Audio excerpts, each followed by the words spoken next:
Hey guys, tonight we're talking about Vikings. People who lived in places where winter wasn't a season, it was a long-term personality trait. So before you get comfortable, take a moment, like the video, and subscribe. But only if you genuinely enjoy what I do here. And let me know in the comments where you're retuning in from and what time it is for you. It's always fascinating to see who's joining us from around the world. Now, dim the lights, maybe turn on a fan for that soft background hum, and let's ease into tonight's journey together. By all reasonable logic, and several unreasonable ones, Viking homes should have failed immediately. Vikings lived in places where winter didn't arrive politely. It showed up early, stayed far too long, and behaved like an uninvited guest who refused to leave and kept turning down the heat just to see what would happen. Snow didn't fall. It accumulated. Darkness wasn't atmospheric. It was a lifestyle. The sun appeared briefly like it was doing a courtesy check, then disappeared again, without explanation. Wind came off the sea sharp enough to make you reconsider inventing civilization in the first place. This was not brisk. This was not refreshing. This was the kind of cold that made mistakes permanent. And yet, Viking homes did not freeze solid. Not halfway through winter, not during storms, not even when the outside world looked like a frozen punishment simulator. Families lived indoors without turning into cautionary tales. Children survived, elders survived, meals were cooked, arguments happened, life continued, which is frankly suspicious because if you put a modern house in those conditions, it immediately collapses emotionally. Pipes burst, heating systems give up. Someone starts Googling, is it normal for walls to scream? Emergency alerts light up phones like it's the end of civilization. Vikings, meanwhile, sat inside their homes thinking, yes, this is unpleasant but acceptable. This wasn't because Vikings were magically resistant to cold. They hated it. Frostbite hurt them just as much as it hurts anyone else. People still died if they were careless. The difference was that Viking homes were not built on hope. They were built on the assumption that winter was hostile, cruel, and absolutely not impressed by human optimism. They didn't design houses and then react when things went wrong. They designed houses assuming everything would go wrong. Cold air would try to get in, wind would look for weaknesses, snow would pile up aggressively, fire would be unreliable. So, Viking homes were designed to deny winter access. Not heroically, not dramatically, quietly, methodically, almost rudely. The goal was not comfort. The goal was not beauty. The goal was to remain alive indoors while the outside world lost its mind. And that's the key idea going forward. Vikings didn't try to defeat winter. They just made sure winter wasn't invited inside. Everything else, the walls, the turf, the fire, the smoke, follows from that single, brutally sensible decision. Winter should have won. It just ran into better planning. Once Vikings accepted that winter was not going to negotiate, they made their first smart move. They stopped building houses that politely sat on top of the ground like optimistic suggestions. Instead, they dug in, literally. Many Viking homes were partially sunken into the earth because the ground is surprisingly good at one thing, not panicking. While air temperatures above ground were busy doing dramatic things, the soil stayed calm, stable, and emotionally mature. Vikings may not have used words like thermal regulation, but they absolutely understood that if you hide behind the planet itself, winter loses most of its leverage. Digging down meant the house immediately benefited from the Earth's natural insulation. Cold air could scream all it wanted above ground, but underground temperatures changed slowly, reluctantly, and with visible annoyance. This wasn't magic. This was common sense reinforced by several generations of trial, error, and frozen neighbors. Sunken floors also reduce the surface area exposed to wind. Wind is lazy. It looks for easy wins. A house sticking proudly above ground is an easy win. A house crouched low, hugging the landscape like it knows better is not. Viking homes were shaped less like monuments and more like survival bunkers that had given up on impressing anyone. And there was another advantage Vikings absolutely noticed: stability. Houses built partly into the ground stayed put. They didn't wobble in storms. They didn't creak dramatically like they were about to collapse for narrative tension. They sat there unimpressed by weather, quietly doing their job. Of course, digging into the earth wasn't exactly fun. It meant labor, mud, cold hands, wet boots. But Vikings weren't trying to make construction enjoyable. They were trying to make winter survivable. Comfort during building was optional. Comfort during living was not. Even drainage was considered. Slight slopes directed melting snow and water away from the interior. Because nothing ruins your day faster than discovering your warm house has become an indoor marsh. Vikings understood that cold plus water equals regret. By lowering the house into the ground, Vikings removed winter's favorite weapons: wind exposure and temperature swings. The house became harder to attack, harder to chill, and harder to intimidate. So before we talk about walls, roofs, fires, or smoke, understand this: Viking homes didn't start by fighting winter. They started by hiding from it. And honestly, that decision alone won them half the battle. Once Vikings tucked their homes into the earth like sensible people hiding from a storm, they moved on to the next problem: walls. Thin walls were not an option. Thin walls were an invitation, and winter is very good at accepting invitations.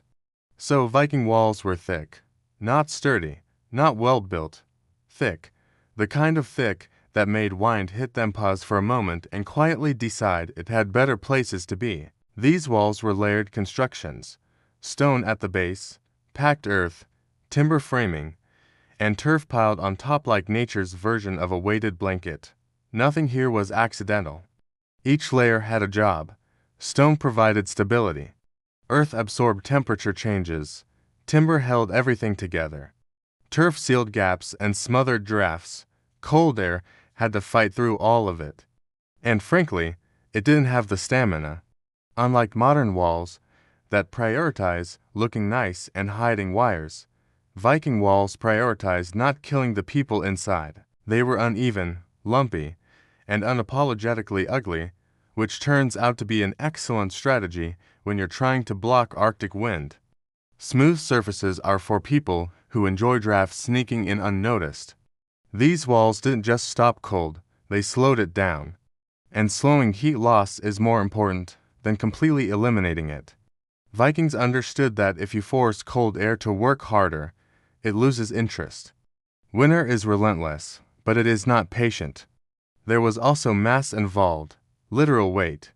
Viking walls were heavy enough to store heat during the day and release it slowly at night. Once the interior warmed up, it stayed warm longer. The house remembered heat, which is more than can be said for most modern apartments. And if the walls shifted, cracked, or sagged, Vikings patched them immediately with more earth, more turf, more whatever was nearby. Maintenance was constant, but simple.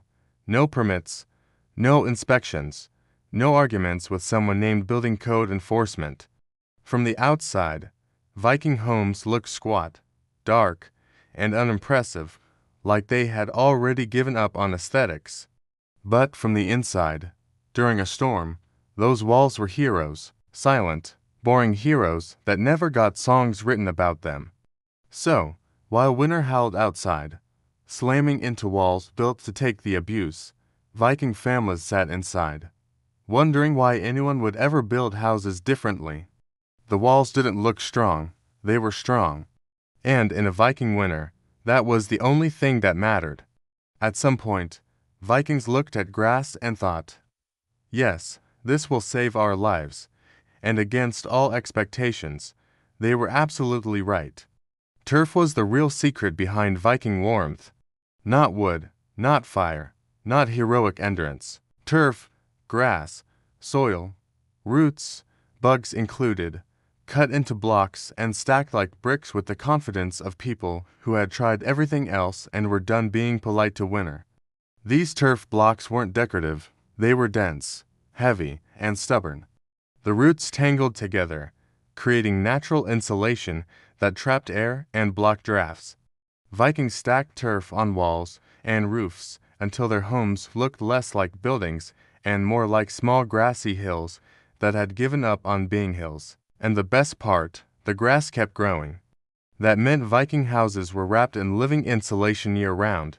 In summer, the turf stayed cool. In winter, it locked heat inside like a wool cloak that never needed washing. Snow piled on top and didn't slide off immediately, which modern architects might call a problem. Vikings called it free insulation. The roof, covered in turf, became a thick thermal barrier. Cold air had to fight through soil, roots, trapped air, and compacted earth just to say hello to the ceiling. Most of the time, it gave up halfway and went to harass someone else. Was turf heavy? Yes. Did roofs sag under the weight sometimes? Did Vikings care? Only enough to add more support beams and keep going. Turf also sealed gaps naturally. As it settled, it filled cracks and tightened itself. No corking required. No maintenance manuals, just gravity and patience doing their thing. And let's talk about fire safety. Because somehow, despite living under a roof made of grass, Viking homes didn't burn down constantly. The turf stayed damp enough to resist flames, and the layer of soil acted as a fire break. If sparks landed on the roof, they usually fizzled out like disappointed fireworks. From the outside, Viking homes looked unimpressive, low, dark, slightly lumpy, like they had lost a fight with landscaping. But inside they were warm, quiet, and shockingly stable. Turf didn't just block the cold. It absorbed sound, it smothered wind, it muted winter's tantrums. Vikings didn't invent turf buildings because they loved nature. They invented them because nature was trying to kill them. And turf quietly and reliably said, "Not today." Once Vikings had insulated their homes with enough turf to qualify as mobile ecosystems, they made another smart decision. They kept the roofs low, very low, because nothing says I respect physics like refusing to give heat somewhere to escape. High ceilings look impressive. They also allow warm air to rise, linger uselessly above your head, and then abandon you entirely. Vikings wanted none of that. Their homes weren't trying to impress visitors. They were trying to keep toes functional. Viking roofs sat close to the living space, hovering just above standing height. If you were tall, congratulations. You learned to hunch. This wasn't poor planning. It was intentional posture training for survival. Lower ceilings meant heat stayed where people actually existed instead of drifting upward to admire the rafters. The weight of the roof mattered, too. Timber beams were thick, heavy, and layered with turf on top. Snow piled up during storms and stayed there. Instead of collapsing the structure, the snow acted like an extra insulating blanket. Modern homeowners panic when snow doesn't slide off their roof. Vikings saw snow staying put and thought, excellent. The house has put on a coat. Inside, the low roof also slowed air movement. Less space meant fewer drafts. Warm air didn't swirl around aimlessly. It stayed calm, collected, and useful. Viking homes didn't have airflow. They had air cooperation. Of course, low roofs came with trade-offs. Smoke had less room to rise. Light was limited. You weren't exactly hosting dinner parties for people who enjoyed breathing deeply. But Vikings made that trade gladly. A smoky ceiling was preferable to frozen limbs. There was also a psychological effect. Low ceilings created intimacy. You felt enclosed, protected, tucked away from the chaos outside during winter storms when wind screamed and snow buried the world. Viking homes felt like shelters rather than buildings. Not big, not fancy, just safe, and that was the point. Viking architecture wasn't about maximizing space. It was about minimizing loss, heat loss, energy loss, life loss. Every design choice answered the same question. Will this make winter less aggressive? Low roofs did exactly that. They kept warmth close, resisted drafts, supported heavy insulation, and turned snow into an ally instead of a threat. So, if Viking homes felt cramped, it wasn't a flaw, it was strategy. Because in Arctic winters, Comfort comes second. Survival comes first. Once the walls were thick, the turf was stacked, and the roof hovered low enough to keep heat from escaping out of spite. Viking homes still needed one thing to work at all: fire. And not dramatic fire, not heroic fire, practical fire, the kind that shows up every day and does its job without needing applause. The hearth sat at the center of the Longhouse, not because it looked nice, but because heat behaves better when it starts in the middle. Fire radiated outward evenly, warming people, walls, and air at the same time. Vikings didn't tuck fires into corners like an afterthought. The hearth was the house's engine. Everything else existed around it. These fires burned almost constantly during winter, but never wildly. Vikings didn't want roaring flames that devoured fuel and attention. They wanted steady, controlled heat. Wood, charcoal, peat, and sometimes dried animal dung fed the fire slowly. The goal was endurance, not spectacle. A fire that lasts beats a fire that performs. And Vikings were very good at managing fuel. They banked embers under ash at night to keep the fire alive until morning. Letting a hearth go cold meant restarting it in a freezing house with frozen hands and frozen patience. That was a mistake you made exactly once. The hearth also pulled double and triple duty. It cooked food, it dried clothing, it warmed tools, it thawed frozen fingers. It acted as the social center of the home because humans instinctively gather around the one thing preventing death by exposure. Smoke, of course, was part of the deal. Viking homes didn't have proper chimneys early on. Smoke drifted upward, pulled near the roof, and slowly escaped through vents and gaps. This wasn't an accident. The smoke dried timbers, discouraged insects, and sealed cracks with soot. The house slowly cured itself like smoked meat. Was it comfortable? Not especially. Was it survivable? Very. People adapted. Eyes watered less over time. Lungs adjusted. You learned where to sit. Viking life rewarded awareness. The hearth wasn't decoration. It wasn't optional. It was the difference between a warm living space and a dark frozen shell. Everything in the house oriented toward it. Sleeping areas, workspaces, storage, all arranged based on distance from the fire. In a Viking winter, the hearth wasn't just part of the home, it was the home. And as long as it burned, the cold stayed outside where it belonged.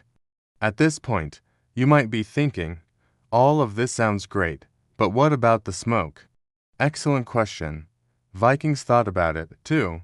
Then they shrugged and said, yes, that stays.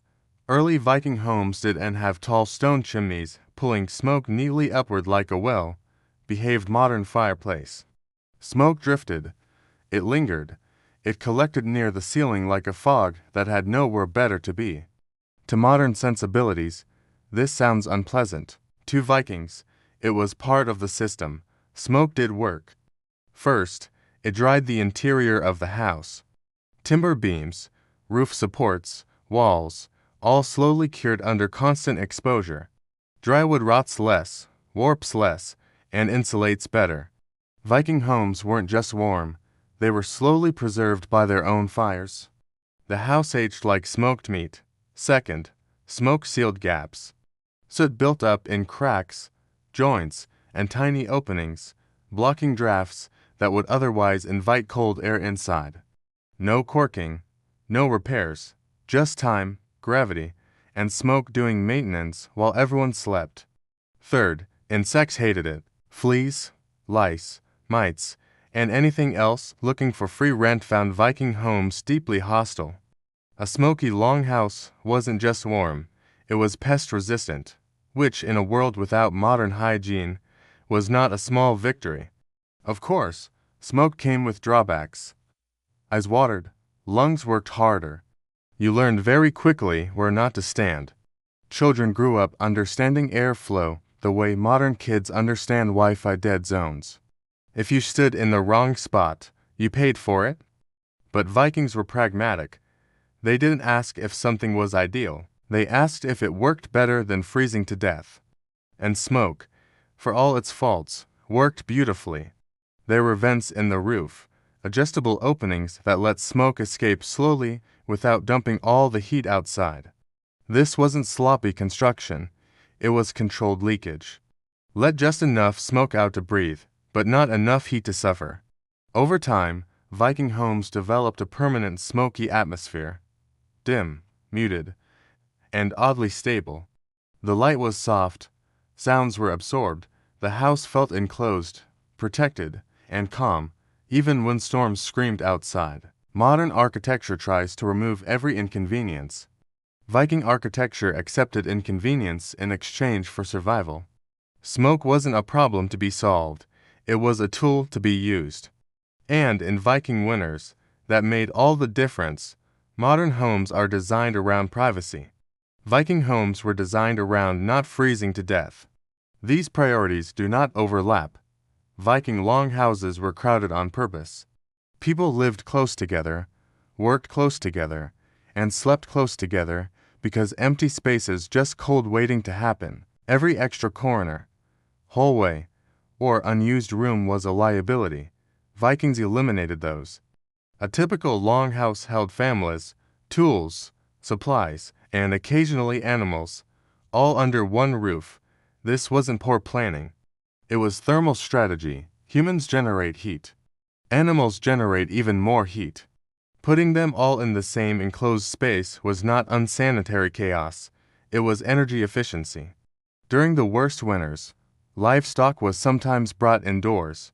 Cows, sheep, or goats were housed at one end of the longhouse, separated by low partitions. Did this smell good? No. Did Vikings care? Also no. Heat does not need to be pleasant, it just needs to exist. Body heat mattered more than personal space. Sleeping alone wasn't brave or independent, it was inefficient. Families slept side by side on raised platforms, layered with furs, sharing warmth, whether they liked each other that day or not. Winter did not respect emotional boundaries. Crowding also reduced airflow. Less space meant fewer drafts and slower heat loss. Warm air stayed trapped where people were. Cold air had trouble circulating. The house felt dense, enclosed, and steady. The opposite of the chaotic storm outside, there was also a psychological benefit. In winter darkness that lasted for months, Viking homes felt alive. You could hear breathing, movement, fire crackling, animals shifting. Silence was rare, isolation was rare. Even during storms, the longhouse felt occupied, active, and human. Crowding also simplified survival tasks. One fire warmed everyone. One cooking area fed the household. Tools were shared. Repairs were noticed immediately. If something went wrong, a draft, a leak, a failing beam, someone felt it right away. Viking homes were not quiet places where problems hid unnoticed. This closeness created resilience. People adapted to each other. Routines formed. Heat, labor, and attention were distributed naturally. There was no excess, but there was stability. From the outside, Viking longhouses looked cramped and unimpressive. From the inside, during a blizzard, they felt intentional, designed, calm. Vikings didn't crowd together because they lacked imagination. They did it because warmth multiplies when shared. And in Arctic winters, sharing wasn't kindness, it was strategy. If you think Viking beds were about comfort, romance, or self-care, it's time to lower expectations. Viking beds were about containment, heat containment, human containment, draft containment. Everything else was a bonus. Beds in Viking homes weren't dragged around like furniture. They were built into the structure itself, tucked against walls where heat lingered and drafts struggled to reach. These weren't mattresses, they were sleeping fortifications. Raised platforms lined the sides of the longhouse, carefully positioned away from doors, and openings where cold air liked to sneak in uninvited. Sleeping on the floor was a terrible idea, cold sinks. Vikings knew this instinctively, long before anyone explained convection with diagrams. By raising beds off the ground, sleepers avoided the coldest air and stayed closer to the warmer layer, hovering above the hearth's influence. It wasn't luxury, it was physics. Learn it the hard way. Then came the furs, lots of them. Sheep, reindeer, bear, anything with hair and a questionable smell was welcome. These furs weren't decorative throws, they were layered like defensive armor. You didn't tuck yourself in, you buried yourself. If you could move freely, you weren't done yet. And no one slept alone unless absolutely necessary. Sharing body heat was not optional. It was expected. Children slept with parents. Siblings slept together. Elders were placed in the warmest spots because losing experience to hypothermia was inefficient. Sleeping alone in winter wasn't independence, it was poor planning. The wooden panels surrounding sleeping spaces helped too. They blocked drafts, reflected heat inward, and created small pockets of warmth inside the larger room. You weren't sleeping in a house, you were sleeping in a smaller house inside the house. Nighttime was when the cold tried hardest. Fires were banked under ash, glowing faintly, doing their best to survive until morning. Beds were arranged close enough to the hearth to benefit from residual warmth, but far enough to avoid sparks and smoke-induced regret. These beds didn't look inviting, they looked functional, and that was the point.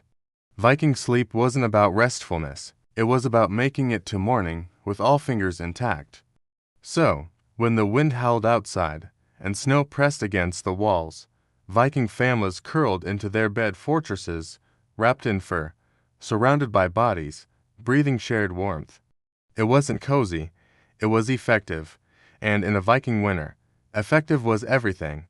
After mastering walls, turf, fire, smoke, and strategic sleeping, Vikings turned their attention to one of the most underrated enemies of warmth, the doorway. Because no matter how well you insulate a house, a bad door will undo all of it in seconds. And Vikings were not about to let that happen. Viking doors were small. Not charmingly small, aggressively small, narrow, low, and unapologetic. If you wanted to enter a Longhouse, you bent over. Everyone did. Tall warriors, proud chieftains, visiting guests. All of them bowed to the doorway, whether they liked it or not. This wasn't a cultural gesture.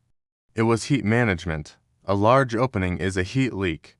Vikings understood this instinctively. Every time a door opened, warm air tried to escape and cold air tried to rush in like it owned the place.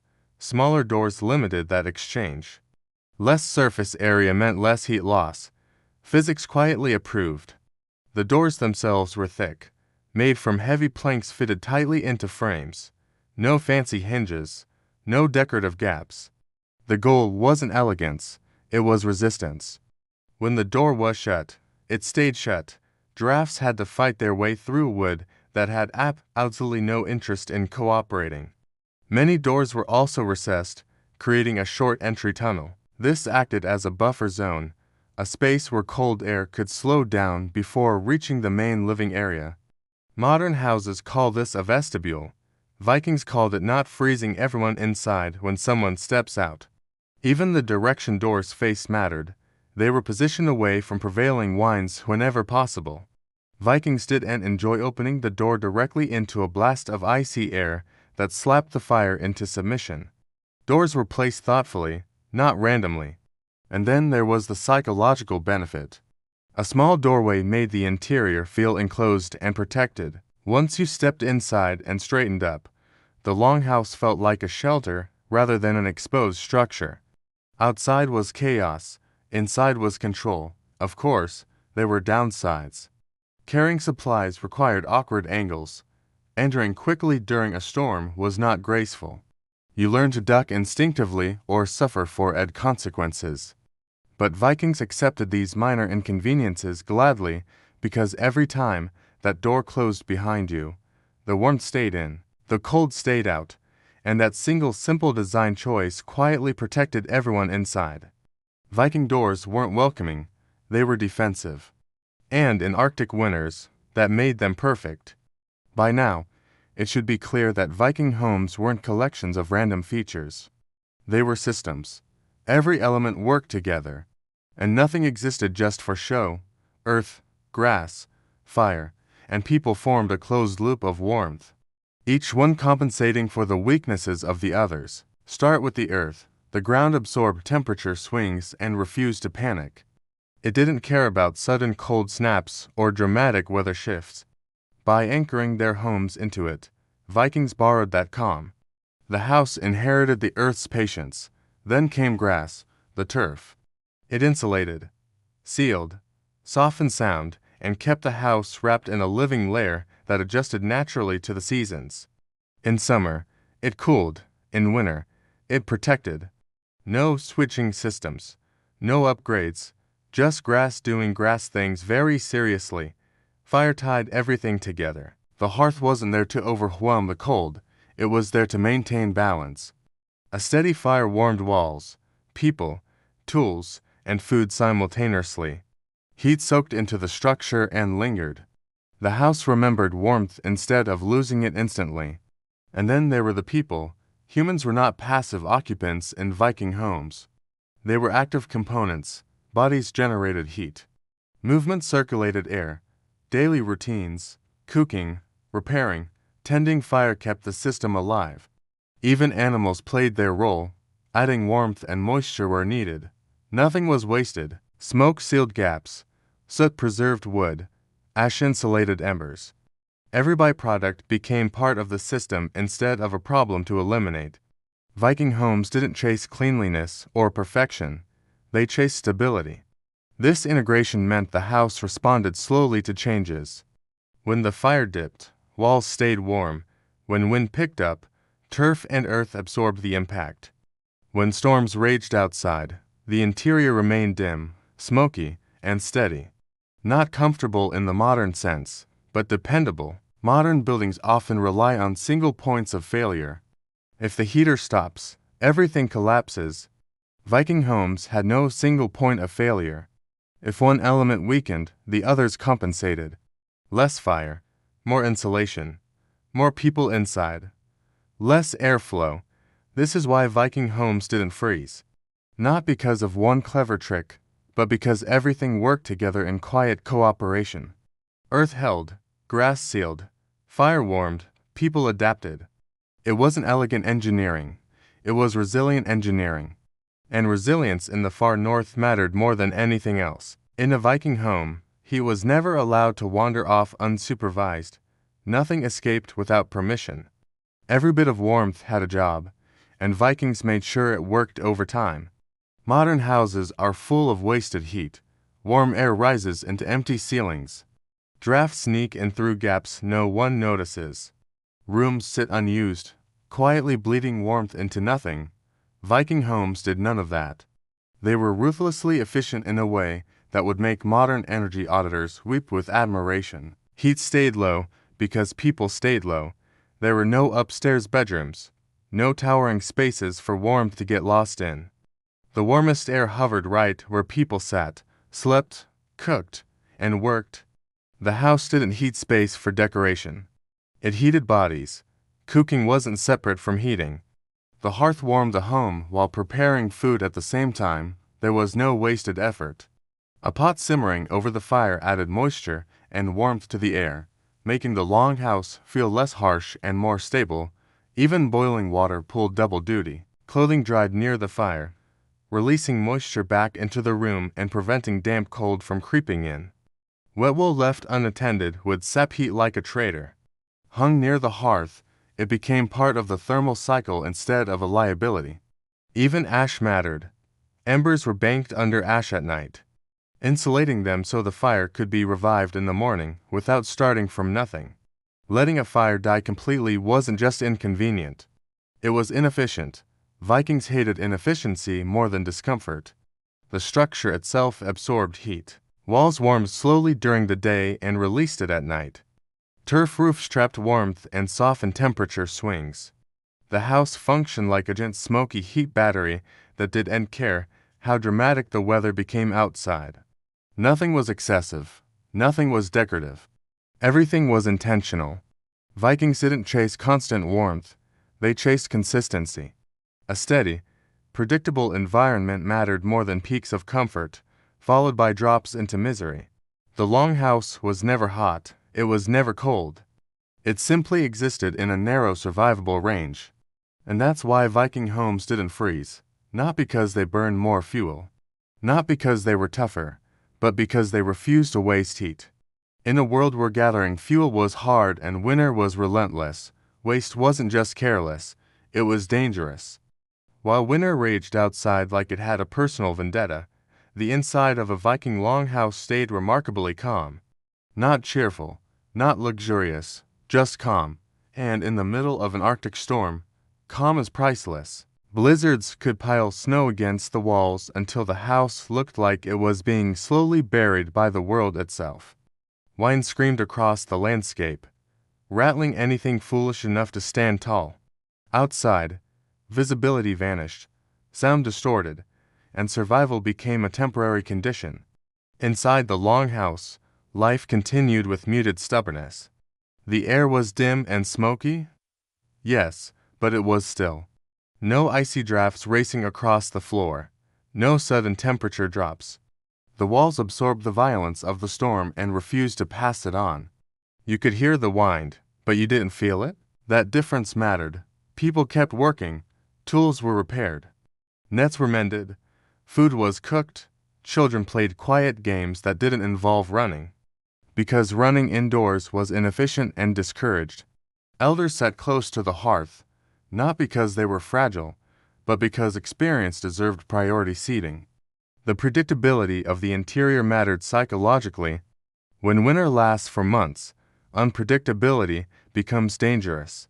Viking homes created a stable micro-world where routine survived even when the outside world collapsed into chaos. The house felt like a pause button on the environment, and this stability wasn't accidental.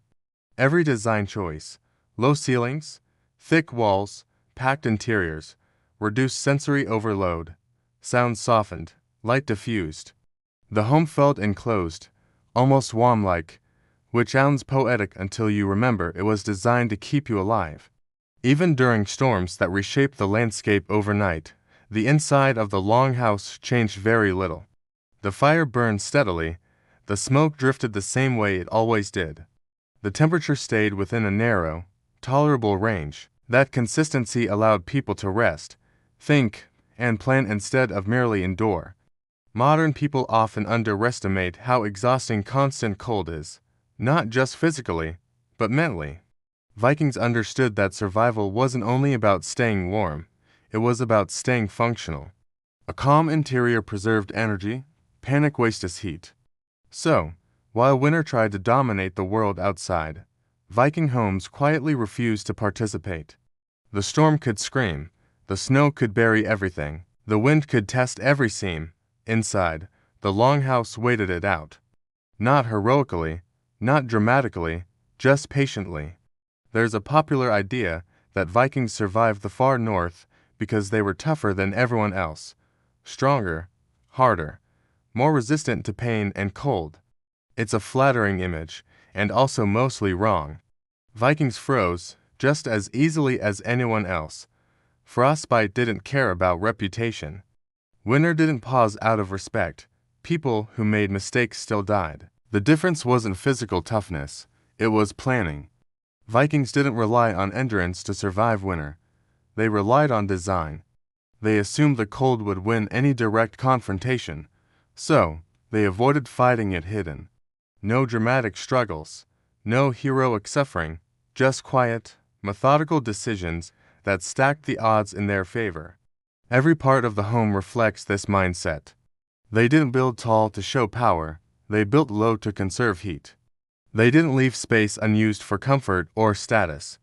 They packed it with people, tools, animals, and warmth. They didn't chase fresh air at the cost of freezing. They accepted smoke because it solved more problems than it created. This wasn't laziness, it was optimization. Viking solutions often look crude to modernize because they weren't refined for comfort. They were refined for survival. Smooth walls and wide rooms look nice, but they leak heat. Clean air feels good, but it removes warmth. Privacy sounds appealing, but isolation is cold. Vikings rejected all of that without hesitation. They also didn't rely on a single clever trick. There was no secret Viking heater. Instead, there were dozens of small, sensible choices layered together. Each one reduced heat loss just a little, each one made life just a bit more stable. And when combined, those small choices made the difference between freezing and living. This is why Viking homes feel so deliberate. Nothing is accidental. Nothing is decorative without purpose.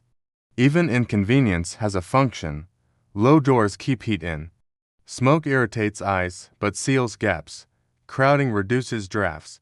Everything trades comfort for consistency, and consistency was what mattered. Vikings didn't survive winter because they were fearless. They survived because they were realistic.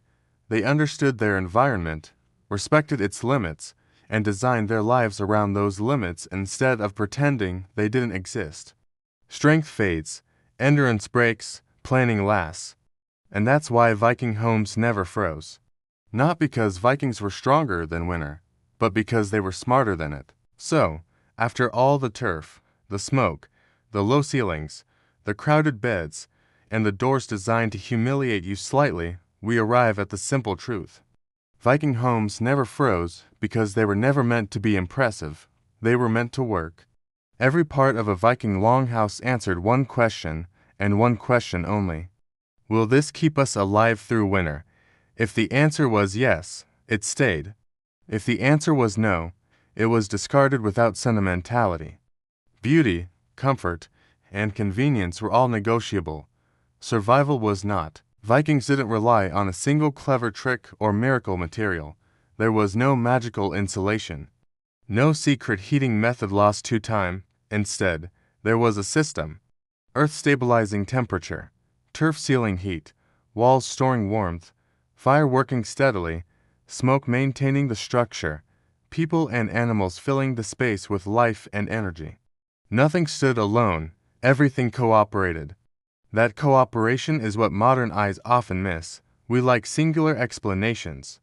Vikings succeeded because of turf roofs or thick walls or constant fires?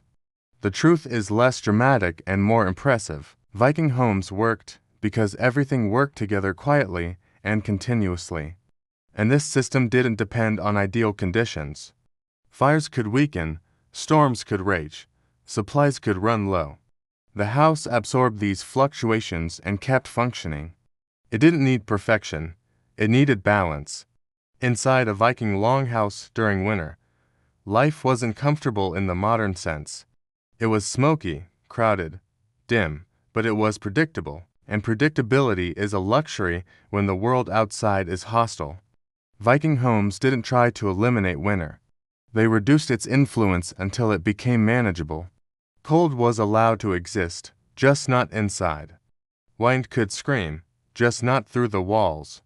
Snow could bury the land, just not the people, and that's the final lesson. Vikings didn't defeat winter with strength or bravery. They defeated it with humility. They accepted their environment, learned its rules, and built their lives around them instead of fighting them. That's why their homes never froze. Not because winter was weak, but because Viking design was relentless. And honestly, 1,000 years later, it's still quietly brilliant. In the spring of 1701, Edo Castle was meant to be a place of ritual calm. Its halls were polished, its rules unspoken, but absolute. This was the political heart of Tokugawa, Japan, where etiquette mattered as much as steel, and where a misplaced word could wound more deeply than a blade.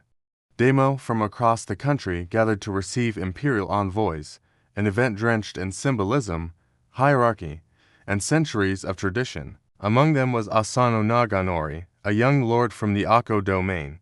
Asano was earnest, serious, and not especially seasoned in the brutal subtleties of court politics.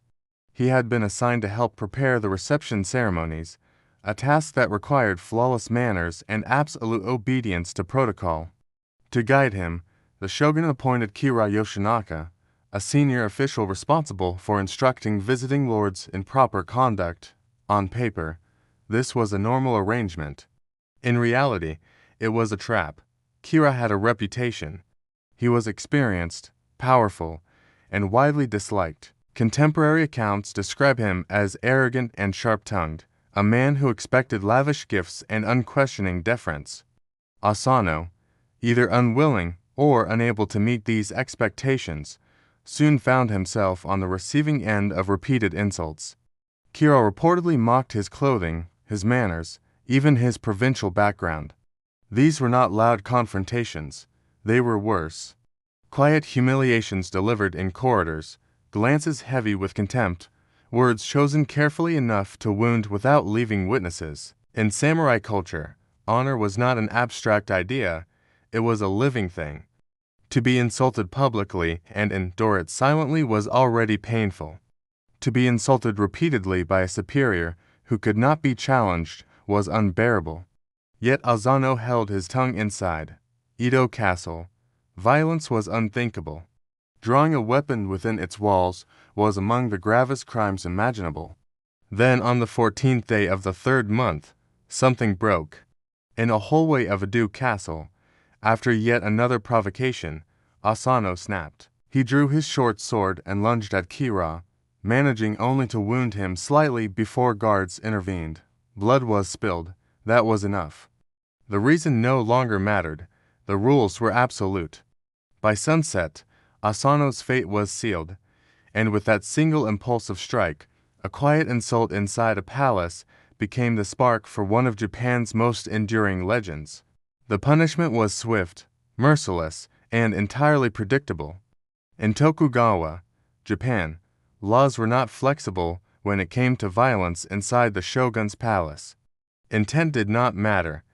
Injury did not matter. Even motive was irrelevant. The moment Asano Nagonori drew his blade within Edo Castle, his life effectively ended. That same day, the shogunate issued its judgment. Asano was ordered to commit seppuku, ritual suicide, before nightfall. No trial, no appeal, no chance to defend himself or explain the months of provocation that had led to that moment. Samurai justice valued order above fairness, and the order had been violated in the most sacred space in the realm. Kira Yoshinaka, the man who had been attacked, suffered only a shallow wound. He lived. He was not punished. In the eyes of the law, he was the victim. Asano was the criminal. Seppuku was meant to be an honorable death, but there was nothing gentle about it. It was a final performance of loyalty and discipline carried out under supervision. Asano was escorted to a residence where preparations were already underway. He dressed formally. He composed a death poem, a final expression of clarity and acceptance. Witnesses later noted his calm. Whether this calm came from courage, resignation, or shock, no one could say.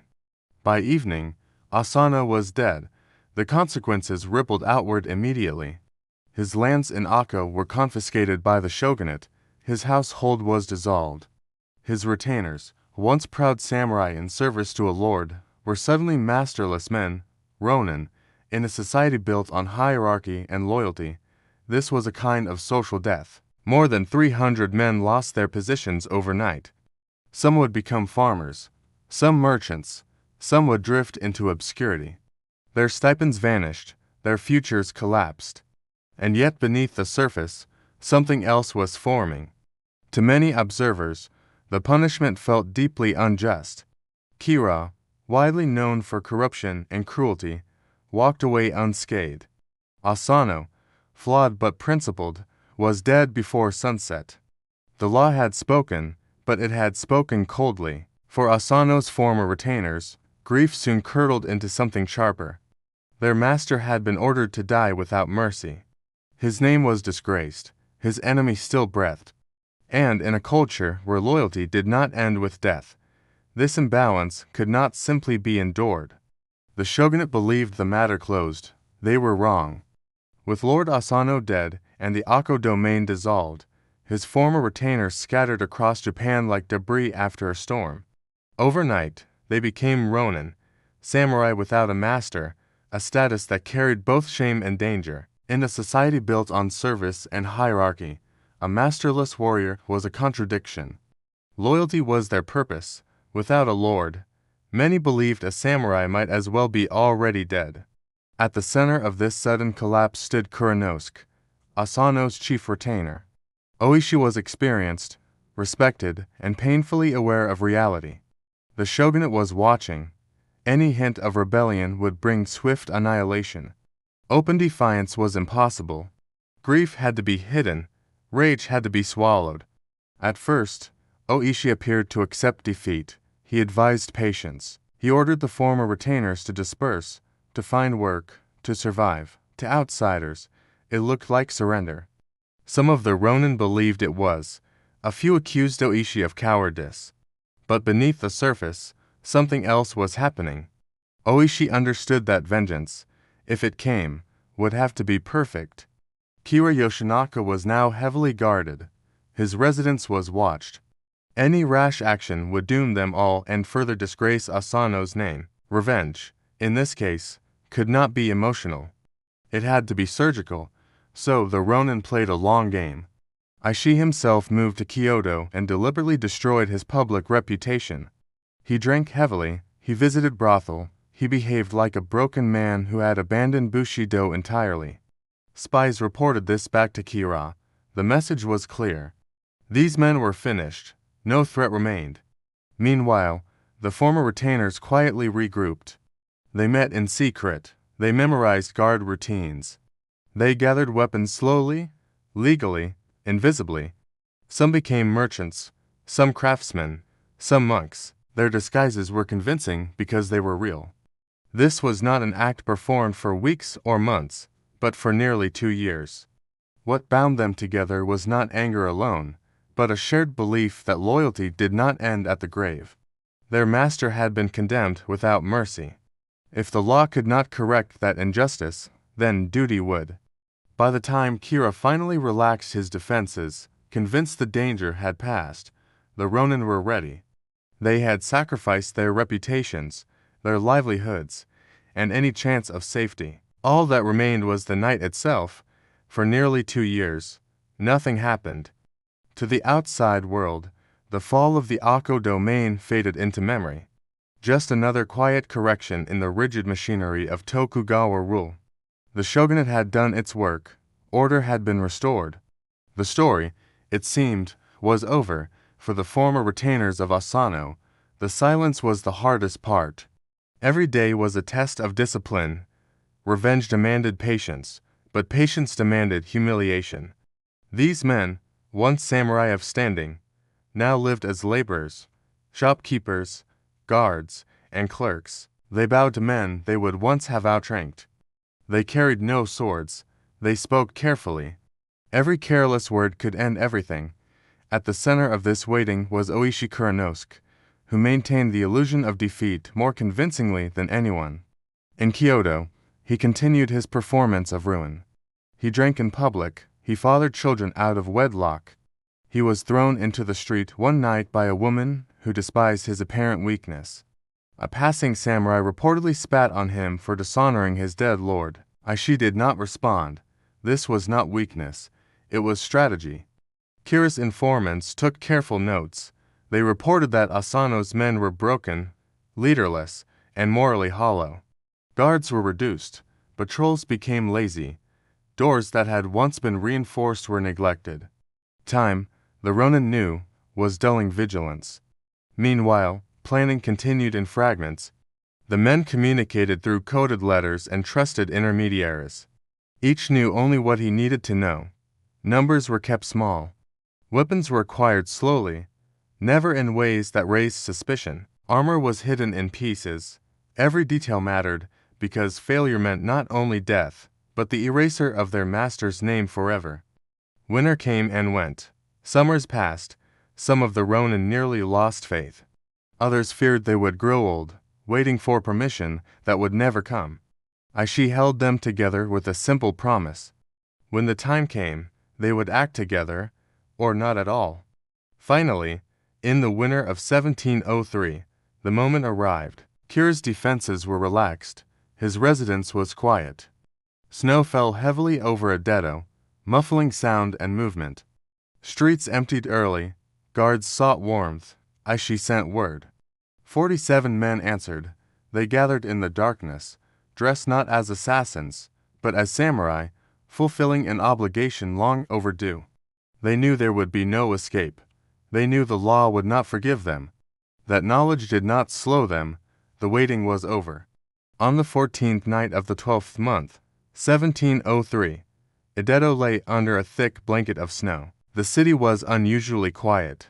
Footsteps were softened, sounds carried poorly. It was the kind of night guards hoped would pass without incident. It was also the kind of night Oishi Kurnosuke had been waiting for. Just before midnight, the Ronin assembled in small groups, converging toward Kira residence from different directions. They were armored beneath plain clothing. Their weapons were practical, not ceremonial. There would be no jewels, no speeches, no hesitation. This was not a battlefield. It was an execution carried out in the name of duty. Oishi divided the men into 2 units. One would storm the front gate, the other would enter through the rear. Bells were hung nearby and struck deliberately to alert neighbors and officials. This was no secret murder. They wanted witnesses. They wanted the authorities to know exactly who they were and why they had come.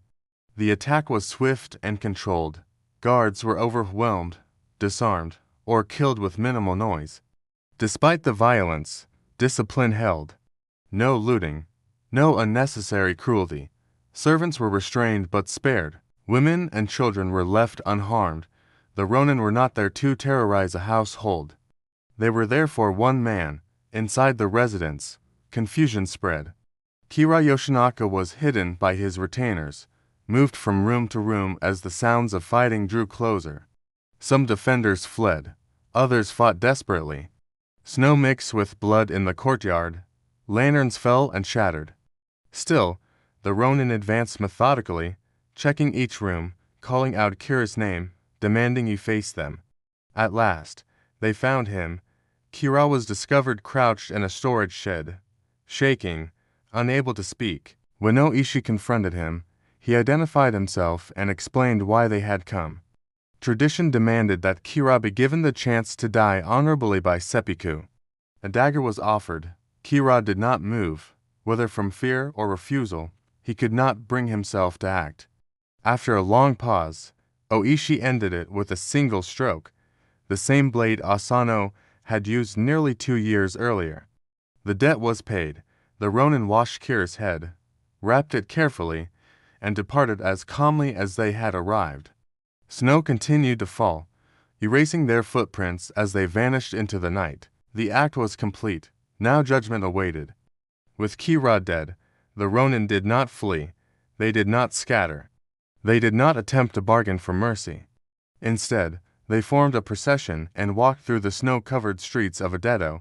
As the city slowly woke around them, their destination was Sengakuji, where their lord Asano Naganori was buried. They carried Kira's severed head with them, wrapped and treated with care, not as a trophy, but as proof. The streets filled with onlookers, word spread quickly, doors opened. Lanterns flickered to life. People bowed. Some wept. Others watched in stunned silence. Everyone understood what this meant. The impossible had been done. At Sengakuji, the Ronin cleansed themselves and offered incense. They placed Kira's head at Asano's grave, completing the obligation they believed bound them even beyond death. For a moment, the violence ended. What remained was stillness, ritual, and closure. Then they waited. The authorities arrived soon after. The Ronin surrendered without resistance. There was no attempt to justify their actions beyond simple statements of loyalty. They had avenged their master. That was all. The law could now do what it must. Ado was thrown into debate. Confucian scholars argued furiously. Some praised the Ronin as the purest embodiment of Bushido, men who valued loyalty above life itself. Others condemned them as criminals who had undermined social order. The shogunate faced an impossible problem. If the Ronin were executed like common murderers, it would appear that loyalty was meaningless. If they were pardoned, it would invite chaos. For weeks, the men were held under house arrest in the residences of sympathetic daimyo. They were treated respectfully. Crowds gathered daily at Sengakuji, leaving offerings, poems, and prayers. The story spread far beyond Ado. Wood block prints appeared. Songs were composed. The Ronin were already becoming legend. Finally, the shogunate reached a compromise. The 47 ronin were sentenced to death, but not as criminals. They were permitted to die by seppuku, preserving their honor even as the law was upheld. On the appointed day, they prepared calmly. They bathed, they dressed, they wrote death poems. One by one, they ended their lives. They were buried beside their master at Sengakuji. Even in death, they remained together, and Japan would never forget them. The deaths of the 47 ronin did not end the story. In many ways, they only ignited it. Almost immediately after the final seppuku, Japan found itself locked in a moral argument that would last for centuries. The law had been satisfied, order had been preserved. And yet, few people felt comfortable calling the outcome just. At the center of the debate was a contradiction that Tokugawa society preferred not to confront. Loyalty was praised as the highest samurai virtue. Yet obedience to the shogunate was the foundation of peace. The ronin had honored one principle by violating the other. If they were heroes, then the law was heartless. If they were criminals, then loyalty was empty rhetoric. Scholars split along philosophical lines. Confucian thinkers argued that the ronin had acted correctly. A vassal's duty to his lord, they claimed, outweighed all other obligations. Without such loyalty, society itself would rot. Legalists, however, warned that praising the ronin invited rebellion. If every perceived injustice justified private revenge, the fragile peace of the Tokugawa era would collapse into endless vendettas. The shogunate compromise sentence did little to quiet the argument. Allowing the men to die by seppuku acknowledged their honor, but executing them affirmed the supremacy of the law. It was a carefully balanced decision, but it pleased no one completely. That discomfort lingered among the public. However, the verdict was far clearer. Ordinary people flocked to Sengakuji, where the graves of the ronin and their master became a place of pilgrimage. Incense burned constantly, coins, letters, and poems were left behind. The men were mourned not as criminals, but as models of integrity in a world increasingly governed by bureaucracy and compromise. Artists and storytellers seized the tale. Woodblock prints depicted the snowy night attack in dramatic detail. Plays began circulating quietly, then openly. Each retelling sharpened the moral clarity of the story, sending away ambiguities. Kira became a symbol of corruption. The ronin became avatars of pure devotion. History softened into legend. For the shogunate, this was dangerous. They had ruled by law, but the people were clearly more moved by honor than legality. And so the story was tolerated, but watched closely. It was allowed to exist, but never officially celebrated. What had begun as a palace insult had grown into a national mirror, forcing Japan to ask an uncomfortable question. When duty and law collide, which one truly defines honor? The answer, it seemed, depended on who was telling the story. With the ronin gone, the story slipped from the hands of officials and scholars into the realm of popular imagination, where it would grow far larger than the events themselves. What had been a legal dilemma became a moral epic.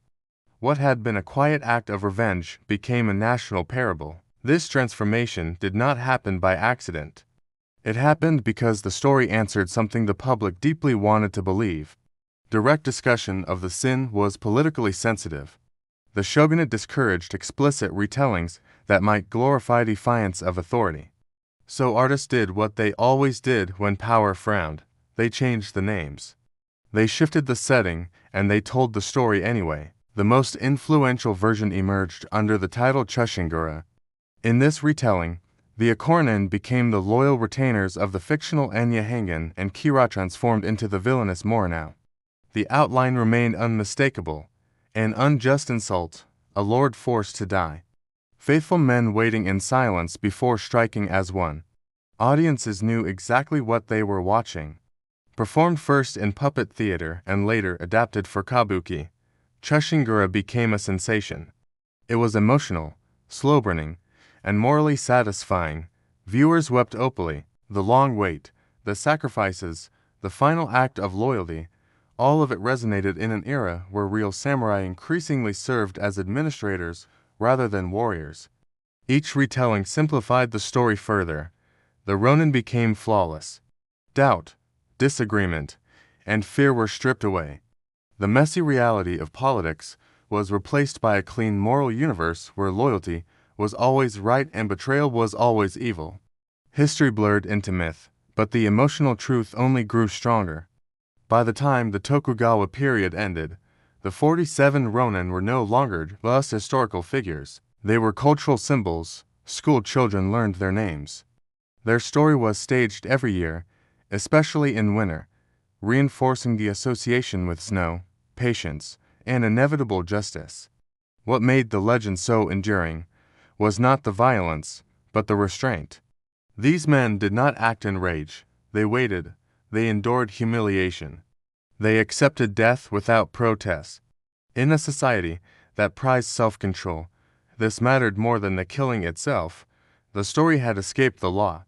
It now belonged to the people, retold not as a warning, but as a lesson.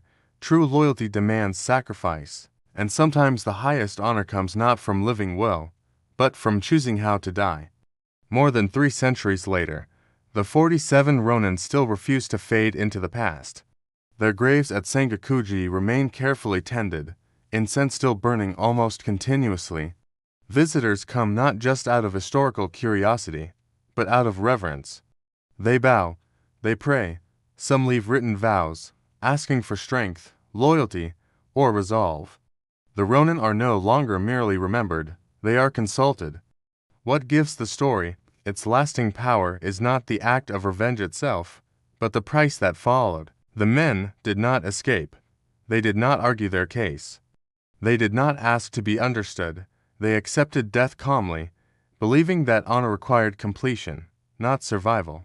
In a modern world that prizes self-preservation above almost everything else, this choice feels alien, even unsettling. And yet, that is precisely why the legend endures. The 47 Ronin force an uncomfortable question: what, if anything, is worth more than life? For Tokugawa Japan, the answer was loyalty, reputation, and moral consistency. A samurai's value was measured not by how long he lived, but by whether his actions aligned with duty. To live dishonored was worse than dying condemned. Modern interpretations often struggle with this. Some view the Ronin as extremists, men trapped by an inflexible moral code that left no room for mercy or adaptation. Others see them as the purest expression of Bushido, acting with clarity in a corrupt system that punished virtue and protected power. The tension between these views mirrors the original debate that divided Edo. Their story has been retold in novels, films, manga, and stage productions across the world. Each version adjusts the emphasis slightly. Some focus on sacrifice, others on injustice. Some romanticize the violence, others linger on the long, grinding wait. But the core remains unchanged. Loyalty was not something these men spoke about. It was something they carried to its logical end. Perhaps that is the true reason the legend survives. It offers a rare kind of certainty. In a story filled with ambiguity, the Ronin never waver. They choose a path and walk it without compromise, even when that path leads directly to death. History remembers many warriors.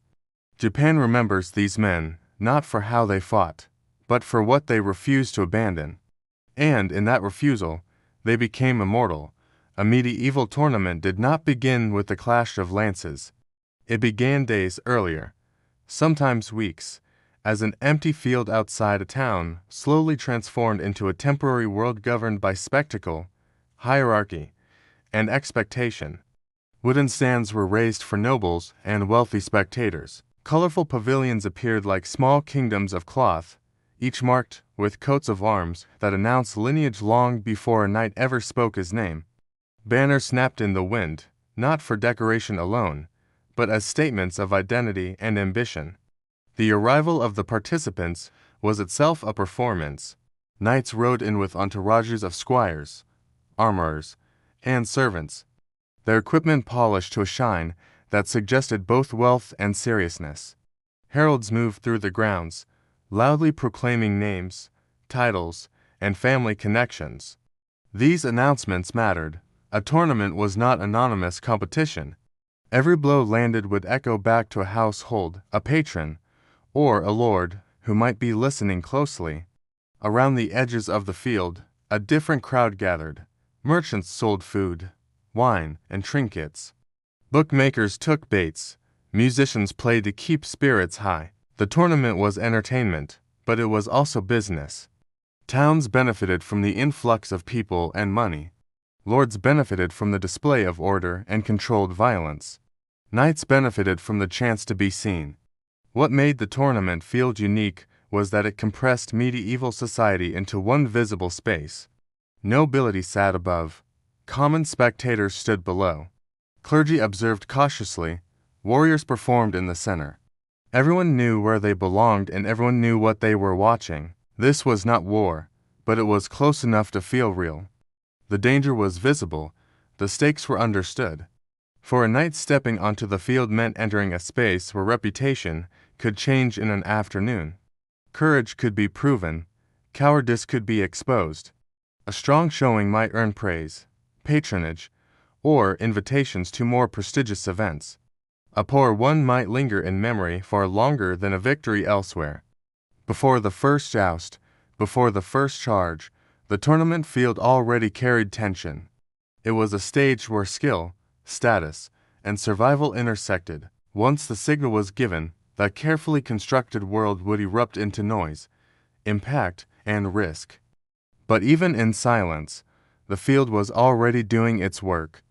To an outsider, it might seem absurd that knights willingly hurled themselves into violent competition outside the necessity of war. But for a medieval knight, the tournament was not a pastime, it was an investment. Honor, wealth, and social mobility were all on the line, and few other arenas offered such immediate returns. Many knights, especially younger sons, inherited little or nothing. Land passed to eldest heirs. Titles followed bloodlines.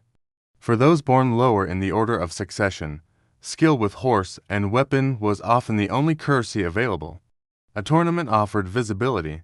Perform well and powerful lords might take notice. Patronage could follow. So could marriage prospects. Reputation once earned traveled faster than any messenger. Money mattered just as much as prestige.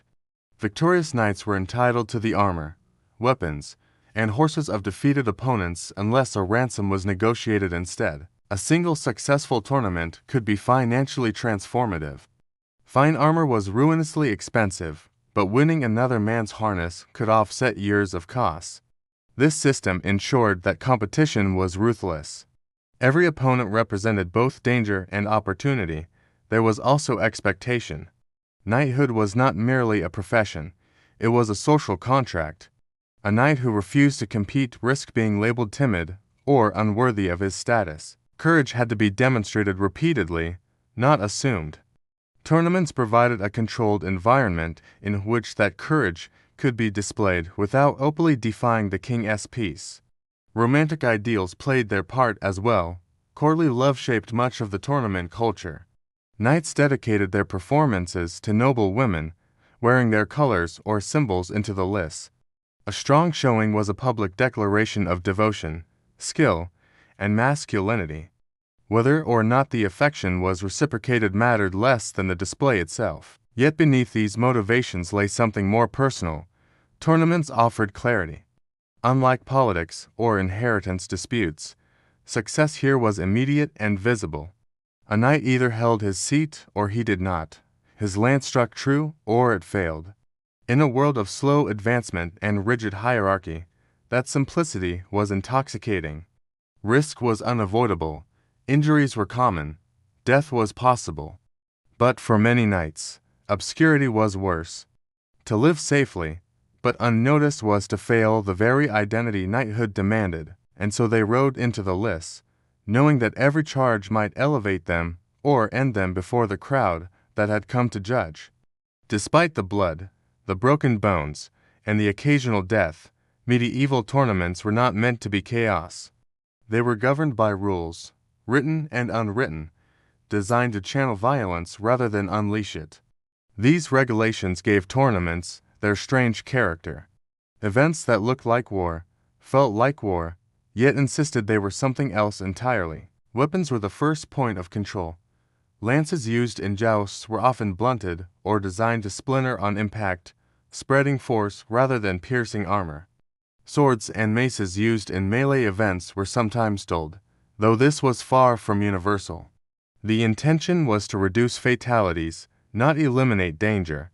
Everyone involved understood the distinction. A safer weapon could still kill you if struck at the wrong angle with enough force or if your armor failed. Armor itself was regulated. Knights were expected to wear proper protection, both for their own safety and to maintain the appearance of legitimacy. Showing up under our hour was seen as reckless, but overarm armoring could be criticized as unsporting. The balance mattered. A tournament knight needed to look brave, not suicidal, and certainly not afraid. There were also rules of conduct. Striking a fallen opponent was discouraged. Attacking squires or unarmed participants was forbidden. Killing an opponent was officially condemned, even if it was quietly tolerated when labeled an accident. Marshals and heralds oversaw the events, stopping bouts that became too chaotic or personal. In theory, these officials ensured fairness. In practice, enforcement depended heavily on status. A well-connected knight could get away with far more than an unknown one. Perhaps the most important rule was the separation between tournament and feud. A tournament was not supposed to settle personal grudges. Challenges were formal, pairings were approved. Violence outside those bounds threatened the entire system. When rivalry spilled over into lethal intent, tournaments were suspended or banned altogether. Yet, even with rules, tension constantly simmered beneath the surface. Knights pushed boundaries. They tested how much force was acceptable. They disguised aggression as enthusiasm. The rules created a framework, but ambition filled in the gaps. This was the paradox of the medieval tournament. It promised order, honor, and spectacle while quietly relying on danger to make those promises believable. Without real risk, victory meant nothing, and without rules, the event would collapse into outright warfare. The line between sport and slaughter was thin. Every knight who rode into the lists knew exactly how thin it was. Among all tournament events, the joust rose to dominance because it was perfectly designed for an audience. It was simple, symmetrical, and brutal in a way everyone could understand. To knights, to horses, one narrow lane. When the signal was given, everything else vanished. Speed, balance, and timing decided the outcome in a few heartbeats. This clarity turned jousting into theater. Knights treated each appearance, the performance, carefully managing how they were seen. Armor was polished not only for protection, but for impression. Crests, plumes, and painted shields announced identity at a distance. Horses were trained to charge straight despite noise, crowds, and flying splinters. Even posture mattered. A knight who sat confidently in the saddle earned admiration before his lance ever struck. The crowd responded viscerally. A clean hit that shattered a lance drew cheers. An unhorsing brought roars. A fall followed by stillness created collective silence. The moment when spectators waited to see if the knight would rise. These reactions reinforced the joust's power. It was not just a contest between individuals, but a shared emotional experience. For the knights, the joust tested more than strength. It tested nerve. Horses collided at tremendous speed. A moment of hesitation could mean missing your strike or losing your seat. Training mattered, but so did instinct. Many skilled warriors froze under pressure. Others, less technically gifted, thrived in the intensity. Jousting also had a social dimension that extended beyond the lists. A knight who performed well gained invitations to banquets, private audiences, and future tournaments. A knight who performed poorly might be quietly excluded. Reputation accumulated quickly, especially when events were attended by traveling nobles who carried stories from court to court. Despite its rules, jousting remained dangerous. Broken lances could punch through visors. A poorly fitted helmet could twist violently on impact. Horses fell. Armor cracked. Fatalities were rare enough to be shocking, but common enough to be expected. This balance between spectacle and risk is what sustained jousting's popularity. It looked controlled, but never safe. That tension kept crowds engaged and ensured that success meant something real. When a knight rode back to the starting line, lance lowered once more. He was not just competing for points or prizes. He was proving again and again that he belonged in the narrow space between glory and disaster. Behind the cheers and banners, the tournament carried a quiet toll that everyone preferred not to dwell on for too long. Injuries were not accidents at the margins of the sport, they were expected outcomes. Knights entered the lists knowing that pain was not a possibility, but a certainty, and that survival depended on skill, equipment, and luck aligning just enough. Broken bones were common, arms shattered when lances struck at the wrong angle, ribs cracked beneath armor that spread force but could not erase it. Concussions were frequent, though unnamed, leaving knights dazed, vomiting, or unconscious, while crowds watched in uneasy silence.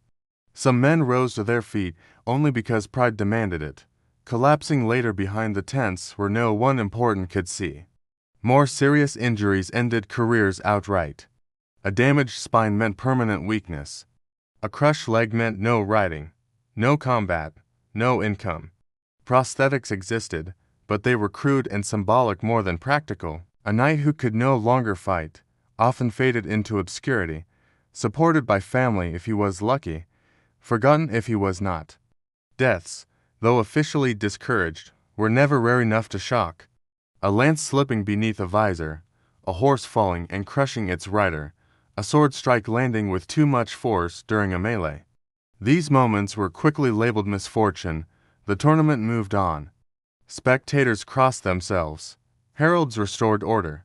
The event continued because stopping would mean admitting what everyone already knew. There were consequences beyond the individual. A dead knight left behind debts, dependent, and unresolved obligations. Ransoms could bankrupt families. Medical care, such as it was expensive and unreliable. Some lords compensated fallen retainers' families. Others did not. Honor did not guarantee security. And yet, knights kept returning. The reason lay in perception. Injury could be reframed as proof of courage. Scars were displayed proudly. Limping veterans commanded respect, their bodies serving as records of past bravery. To be hurt in tournament combat was acceptable. To avoid competition entirely was not. This logic created a brutal cycle.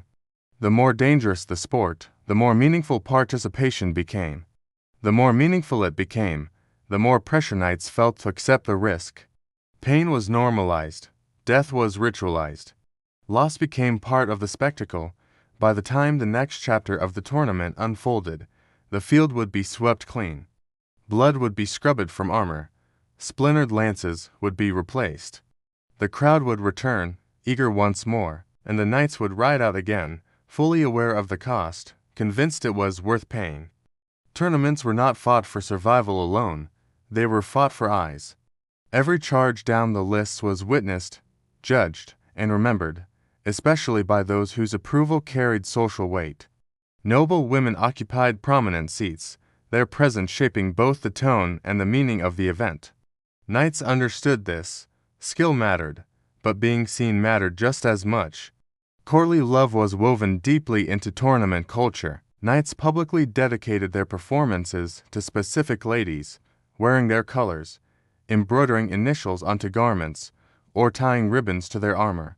These gestures were symbolic rather than romantic in the modern sense. They signaled refinement, loyalty, and self-control. A knight who fought in the name of a lady demonstrated that his violence was governed by devotion, not savagery. Whether the affection was returned was often irrelevant. The audience mattered more than the relationship. A well-chosen dedication could enhance a knight's image, linking him to powerful families or influential circles.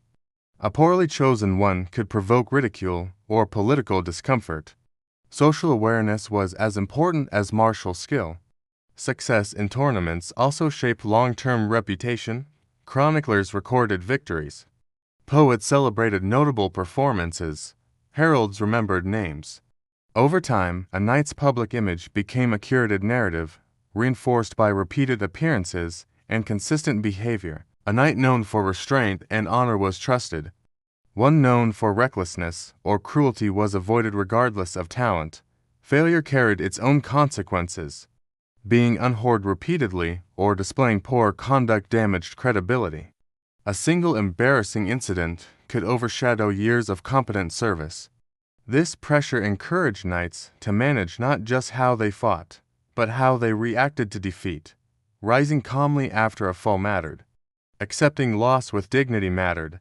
The crowd noticed everything. Tournaments also created opportunities for advancement beyond the battlefield. Banquets followed the day's events. Conversations were held. Alliances formed. A knight who impressed in the lists might find himself invited into circles previously closed to him.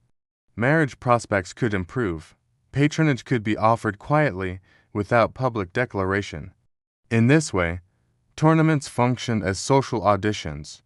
Violence provided the test, but charm, discipline, and presentation determined the outcome. A knight was evaluated as a complete figure, not just a fighter. By the time the last lance was broken, judgments had already been made. Who belonged, who did not, who would be remembered, who would fade. The tournament ended, but the image it created endured long after the field was cleared. While jousting captured the spotlight, the melee was where the tournament revealed its most chaotic side. Unlike the orderly lanes of the joust, the melee involved groups of knights fighting together across open ground. Dozens, sometimes hundreds, clashed at once, lines broke, horses collided, shouting replay ceremony. This was the closest a tournament came to real warfare. Melees were fought either on foot, on horseback, or in shifting combinations of both. Teams were formed in advance, often reflecting regional or political alliances. Strategy mattered. Knights who charged blindly were quickly overwhelmed. Those who coordinated, protected each other, and controlled space tended to survive longer and win more prizes. Victory in a melee was not about killing, it was about capture. A knight who was disarmed, surrounded, or forced to yield could be taken prisoner and ransomed. This turned mess into economic contests as much as martial ones. A successful knight could leave the field with several captives and a fortune in future payments. A reckless one might be captured himself and return home deeply in debt. Despite rules, melees were dangerous. Blows landed from unexpected directions. Horses panicked. Weapons intended for sport were swung with real force in the crush. Deaths were more common here than in jousting, particularly when confusion erased the boundary between restraint and aggression. The melee also exposed class differences within knighthood. Wealthy knights arrived with better armor, stronger horses, and more experienced squires. Poorer knights relied on skill and cooperation to survive. This imbalance made teamwork essential. Lone heroes rarely lasted long. Spectators viewed the melee differently.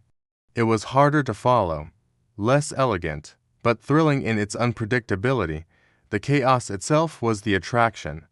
Watching order collapse and reform mirrored the violence of war without its political consequences. For many knights, the melee was where reputations were truly forged. Endurance, leadership, and judgment mattered more than single moments of brilliance. A knight who protected allies, captured opponents efficiently, and avoided unnecessary risk earned respect that lasted. When the melee ended, the field was scarred and exhausted. Armor was dented. Men limped away. The spectacle had delivered what it promised. And yet, for all its brutality, it was still only a game, a dangerous one, a profitable one, but never quite war. As tournaments grew more popular, they also grew more troubling to those in power. What began as controlled displays of martial skill increasingly looked like private warfare conducted under festive banners. Injuries mounted, feuds reignited. Entire regions lost experienced warriors to games that served no immediate political purpose. Rulers and churchmen took notice. Kings worried about order. A tournament gathered armed men, rival factions, and volatile pride in one place. When discipline failed, Violence spilled beyond the field. Towns suffered damage. Civilians were hurt. The line between sport and riot proved thinner than anyone liked to admit. In response, rulers began issuing licenses. No tournament could be held without permission. Dates, locations, and participants were regulated. This transformed tournaments from spontaneous gatherings into sanctioned events tightly bound to authority.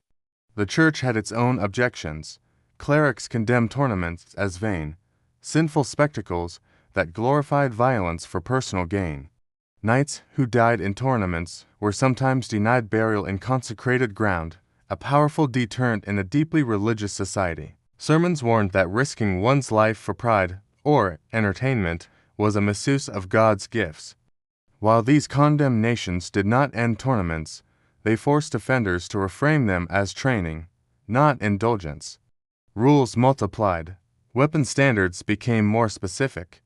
Marshals gained authority to halt fights. Penalties were introduced for excessive force or personal vendettas.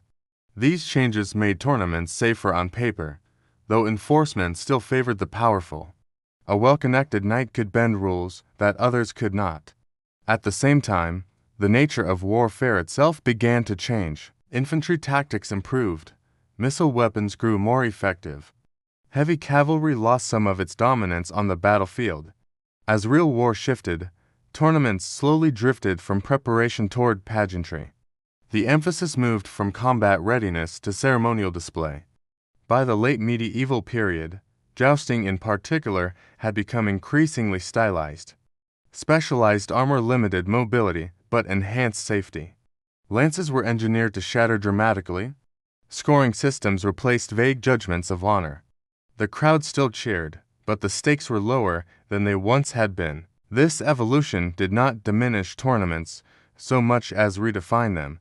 What had once been a proving ground for survival became a ritualized echo of a fading martial world. Knights still competed, still sought honor and recognition, but the violence was now carefully packaged, the tournament endured by adapting. It became less deadly, more symbolic, and increasingly detached from the realities that had given it meaning in the first place. By the time tournaments began to fade from everyday life, they had already secured something far more enduring than relevance.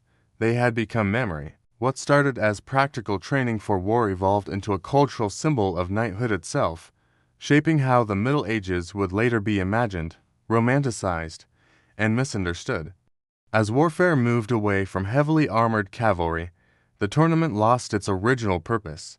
Firearms, disciplined infantry, and centralized armies reshaped battlefields in ways a lone knight could no longer dominate. Yet the image of the mounted warrior charging, with lance lowered, refused to disappear. It had been etched deeply into collective imagination through centuries of ritualized spectacle. Nobles continued to stage tournaments long after they were militarily obsolete, precisely because they represented an idealized past. They offered order in place of chaos, rules instead of desperation, and honor instead of strategy.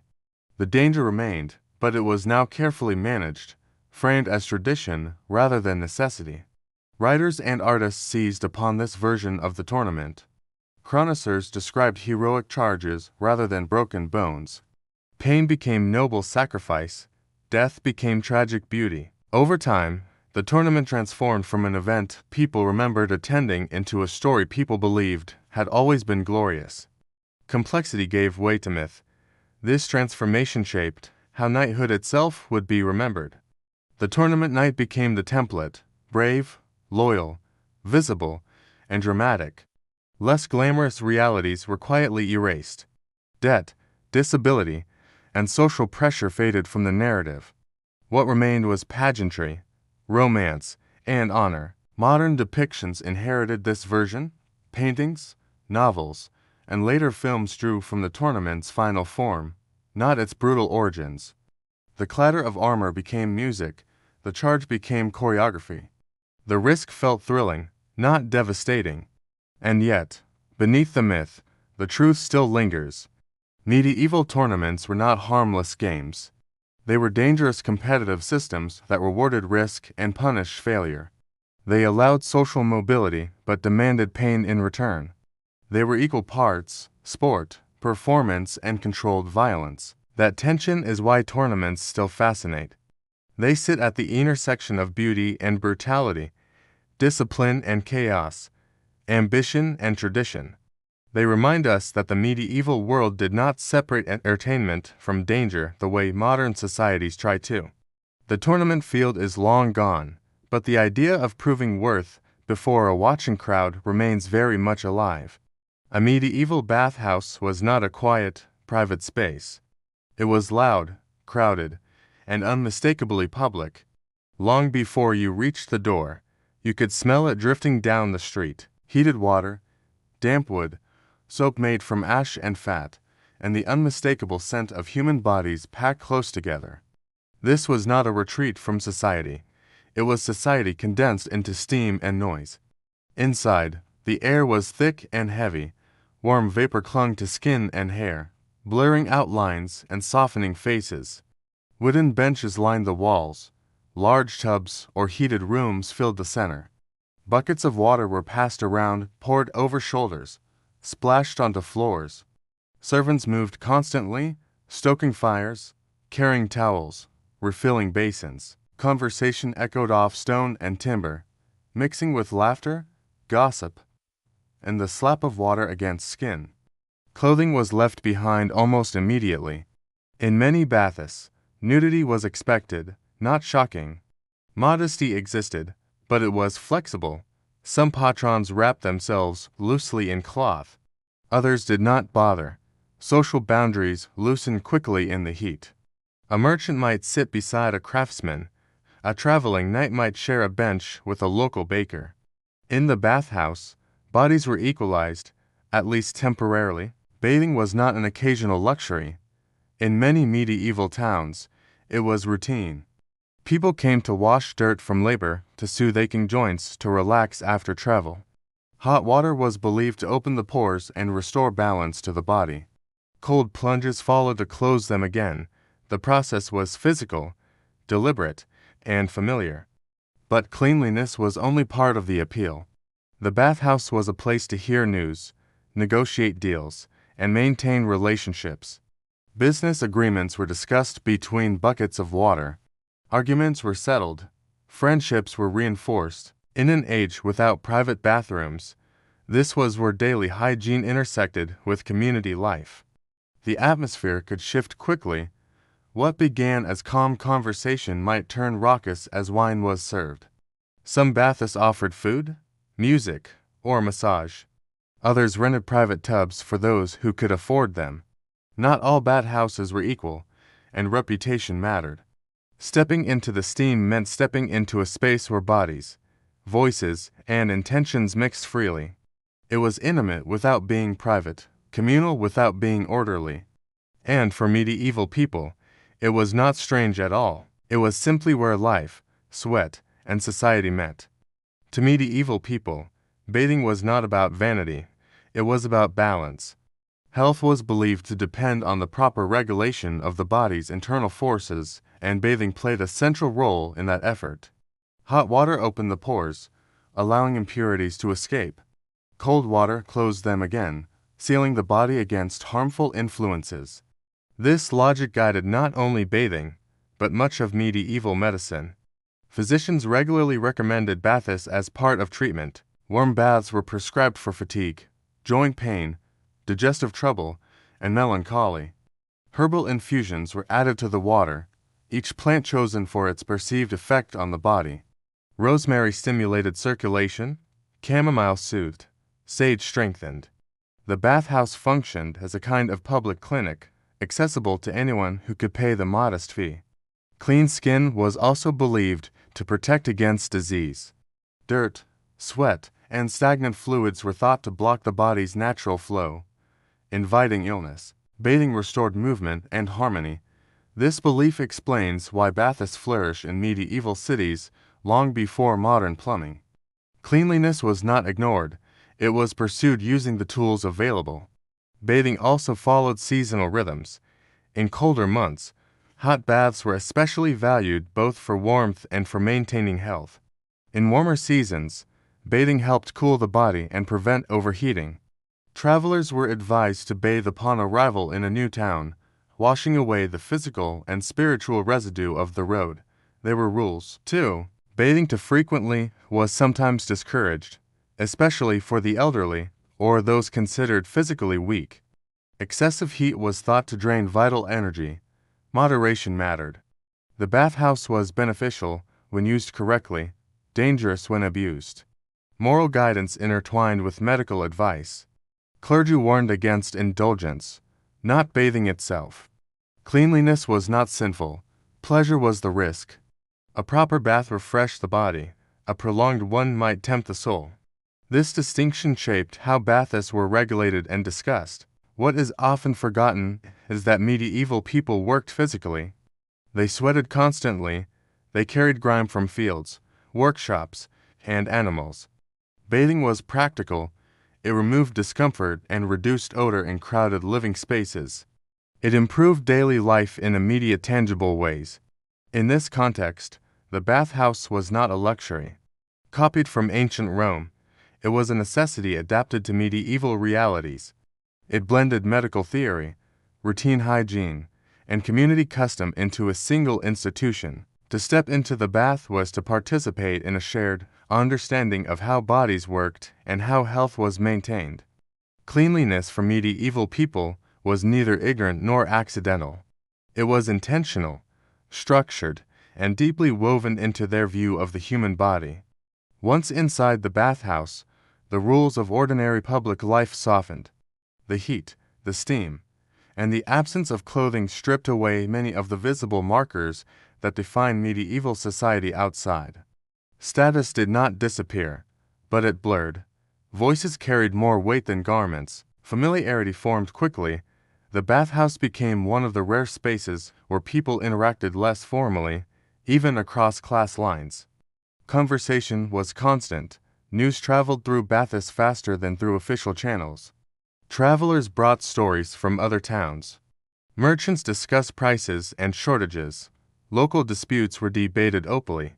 In cities without newspapers or regular public assemblies, the bathhouse functioned as an information exchange where rumor and fact mingled freely. To bathe was also to listen.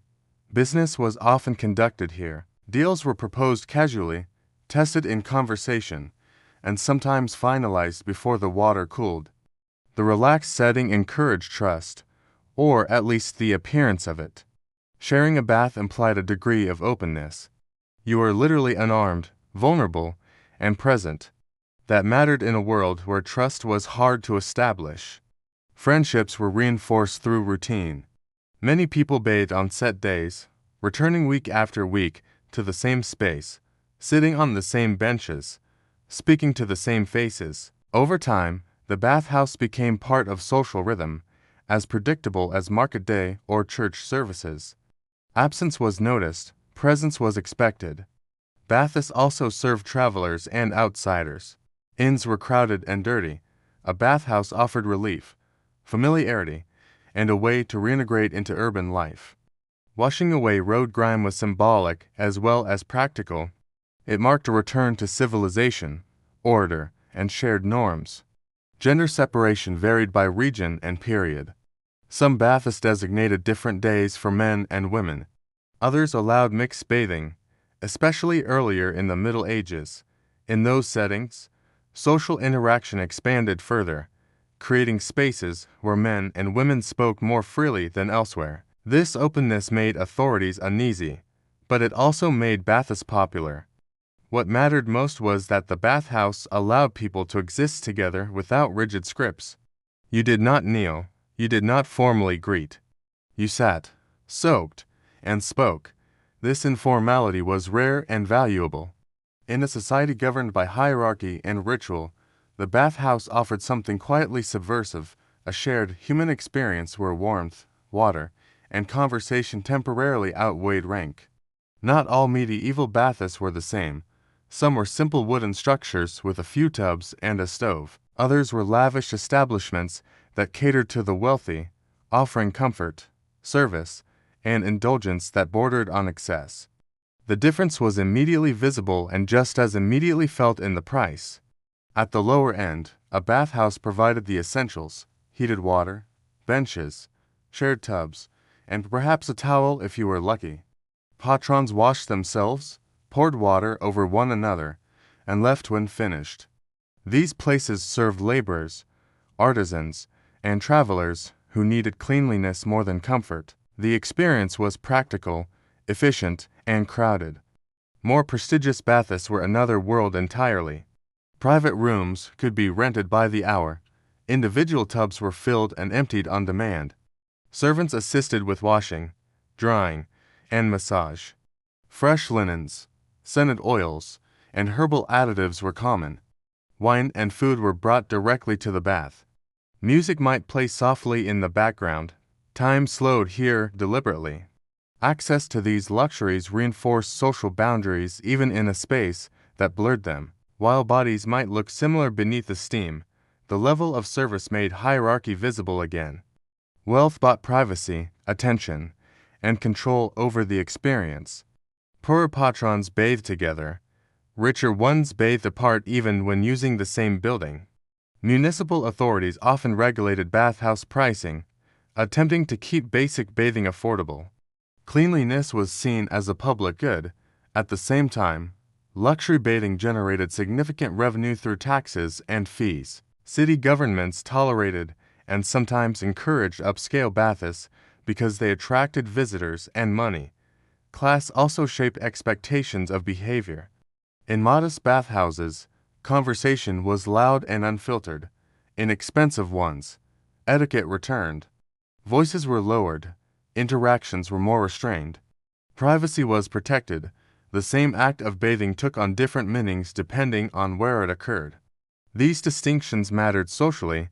Being seen entering a high-status bathhouse signaled wealth and refinement.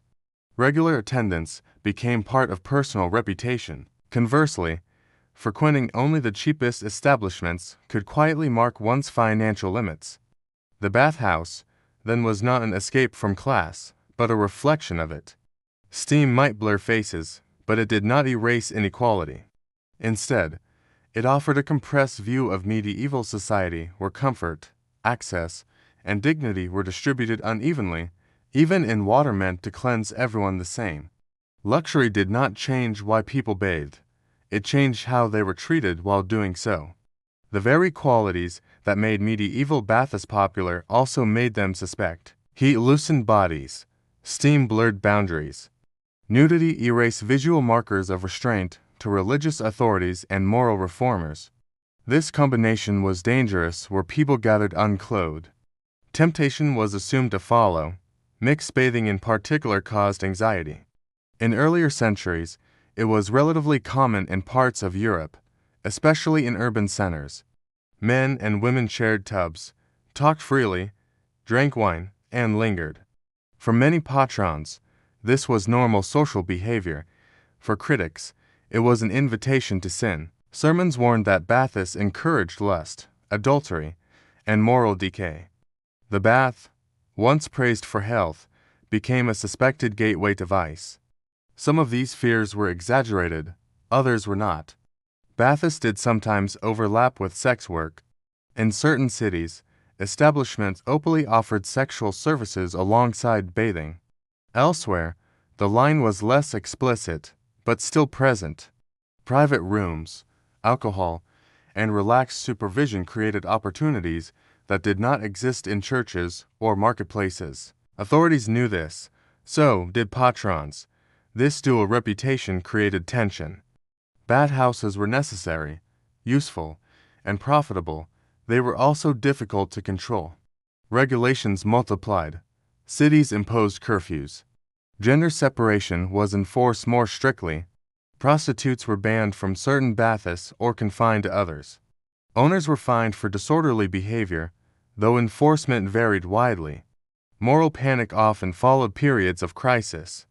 During times of famine, war, or epidemic, indulgent spaces became easy targets for blame. Bathhouses were accused of weakening bodies, corrupting souls, and inviting divine punishment. The same place that soothed aches could suddenly be labeled a moral hazard. Yet, people kept going. The appeal was not only physical. The bathhouse offered intimacy in a society structured around restraint. It allowed conversation without rigid supervision. It allowed bodies to exist without armor, clothing, or formal roles. That freedom, however limited, was powerful. What disturbed authorities most was not what always happened in baths, but what could happen. Possibility itself was threatening. Steam concealed actions. Privacy disrupted surveillance. Pleasure competed with discipline. In response, bathhouses became contested spaces. They were praised and condemned in equal measure. Medical texts defended them.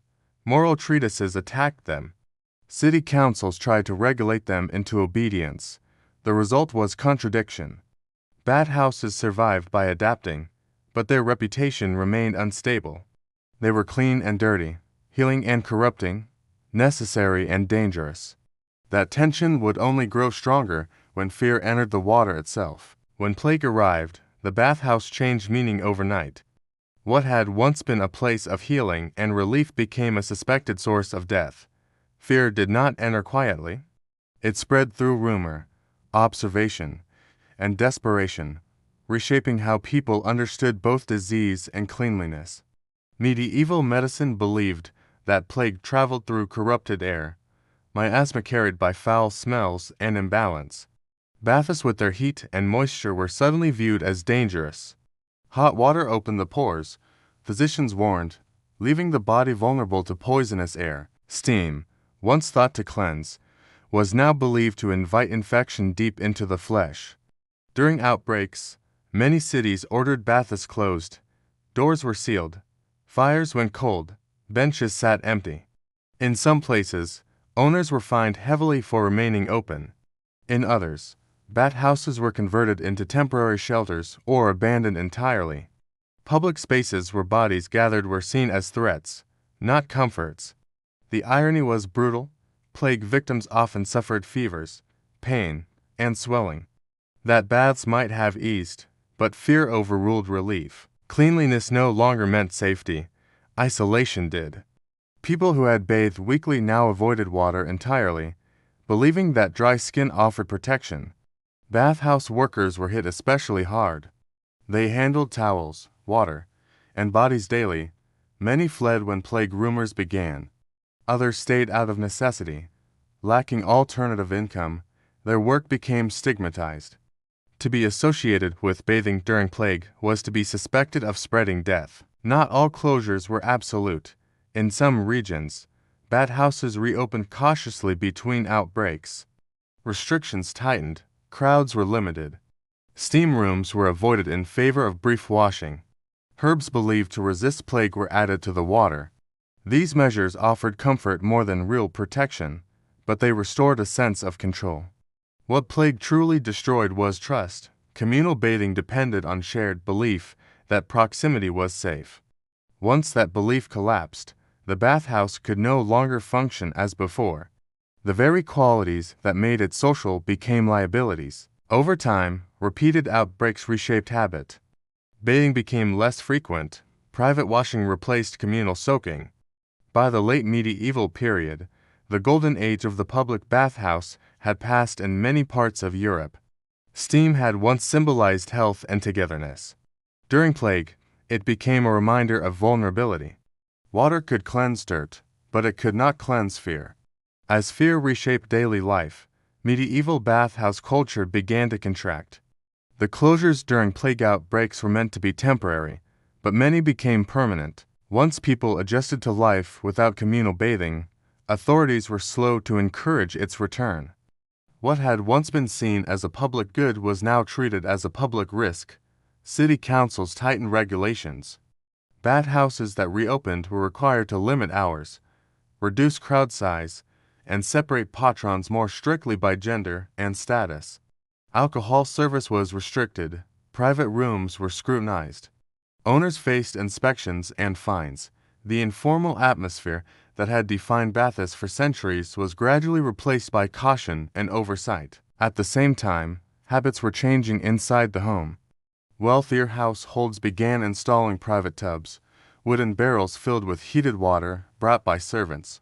Washing became quieter, more controlled, and less social. What had once been a shared experience shifted toward privacy, especially among elites eager to distance themselves from anything associated with disease or moral suspicion. Medical opinion also evolved, influenced by plague experience. Some physicians began discouraging frequent bathing altogether. Water was no longer universally trusted. Dry rubbing, linen changes, and perfumes became substitutes for immersion. Cleanliness remained important, but the method changed. The body was maintained rather than soaked. This shift had social consequences.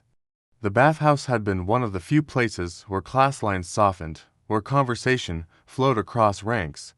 Its decline removed a shared civic space. Interaction became more segmented. Cleanliness became a private matter rather than a communal one. Bathhouses did not vanish overnight. In some regions, especially parts of Central and Eastern Europe, they survived far longer, adapting to new rules and expectations, but their cultural role was diminished.